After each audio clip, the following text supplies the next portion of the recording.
Supreme court ने आज कहा कि नेटफ्लिक्स, अमेजन प्राइम वीडियो जैसे ओटीटी प्लेटफॉर्म पर रिलीज होने वाली फिल्मों की पहले स्क्रीनिंग की जानी चाहिए। शीर्ष अदालत ने यह भी कहा कि नेटफ्लिक्स और अमेजन प्राइम जैसे ओटीटी प्लेटफॉर्म की कुछ वेब सीरीज में पोर्नोग्राफी होती है।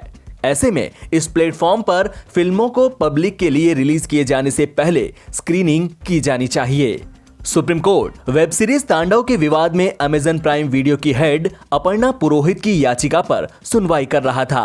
अमेजन प्राइम की वीडियो हेड ने इस मामले में इलाहाबाद हाई कोर्ट की तरफ से उनकी अग्रिम जमानत याचिका को खारिज किए जाने को चुनौती दी। शीर्ष अदालत ने इस मामले में केंद्र सरकार से नेटफ्लिक्स और अमेजन प्राइम वीडियो जैसे ओटीटी प्लेटफॉर्म से जुड़े रेगुलेशंस को कोर्ट में पेश करने को कहा। अदालत ने इस बात पर जोर दिया कि इन प्लेटफॉर्म्स पर फिल्म रिलीज किए जाने से पहले उनकी स्क्रीनिंग होनी चाहिए। ईज ऑफ लिविंग इंडेक्स की रैंकिंग में देश में 10 लाख से ज्यादा आबादी वाले शहरों में रहने के लिए बेंगलुरु सबसे बेस्ट शहर माना गया है। वहीं 10 लाख से कम आबादी वाले शहरों में शिमला सबसे टॉप पर रहा।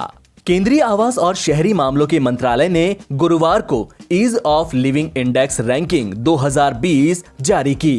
केंद्रीय आवास और शहरी मामलों के मंत्री हरदीप सिंह पुरी ने यह रिपोर्ट जारी की। इस सर्वे में 32,20,000 लोगों ने अपनी राय दी है। खास बात यह है कि इस देश में राजधानी दिल्ली इन दोनों कैटेगरी में 10वें नंबर तक भी नहीं पहुंच पाई। दिल्ली 13वें नंबर पर ही सिमट गई। पहले नंबर पर बेंगलुरु, दूसरे नंबर पर पुणे, तीसरे नंबर पर अहमदाबाद, चौथे नंबर पर चेन्नई, पांचवें नंबर पर सूरत, छठवें नंबर पर नवी मुंबई, सातवें नंबर पर कोयंबटूर, आठवें पर वडोदरा, नवें पर इंदौर, 10वें पर ग्रेटर मुंबई। 10 लाख से कम आबादी वाले शहरों की रैंकिंग में इन शहरों के नाम सामने आए।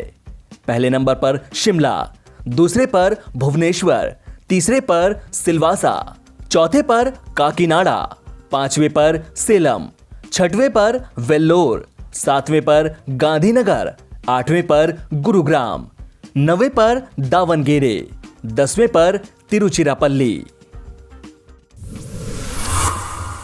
दिल्ली के मुख्यमंत्री अरविंद केजरीवाल ने गुरुवार को कोरोना वैक्सीन लगवाई। केजरीवाल को दिल्ली के लोकनायक जयप्रकाश अस्पताल में वैक्सीन की पहली डोज दी गई।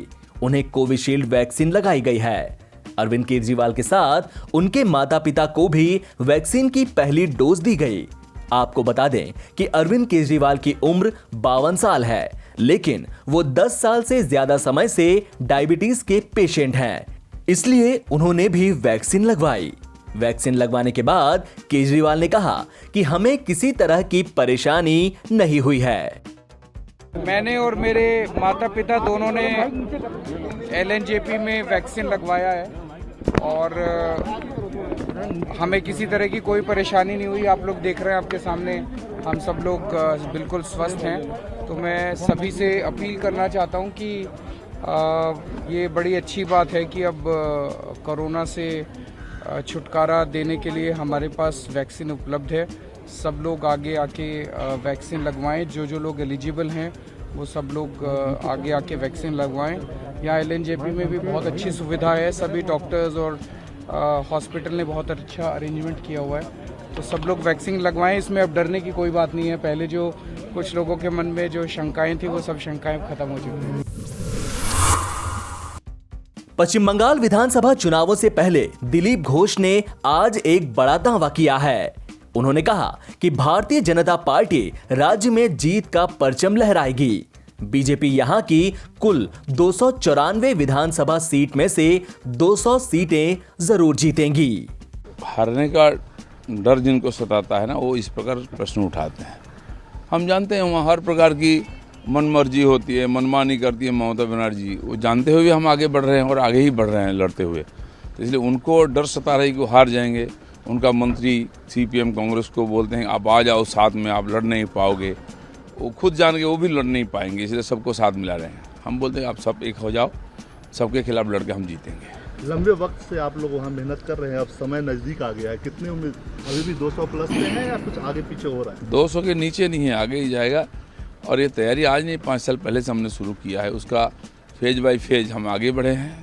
लोकसभा चुनाव में उसका नतीजा सबको पता चला कि क्या होने वाला है, और 19 में हाफ और 21 में साफ का जो स्लोगान था उसी तरह हम बढ़े। 2 बार उन्होंने डेट चेंज किया, हमने घोषणा नहीं की। हमारी पद्धति है, हमारे सेंट्रल जो पार्लियामेंट्री बोर्ड है वहाँ आता है, वहाँ से घोषणा होता है। वो प्रक्रिया में हम हैं।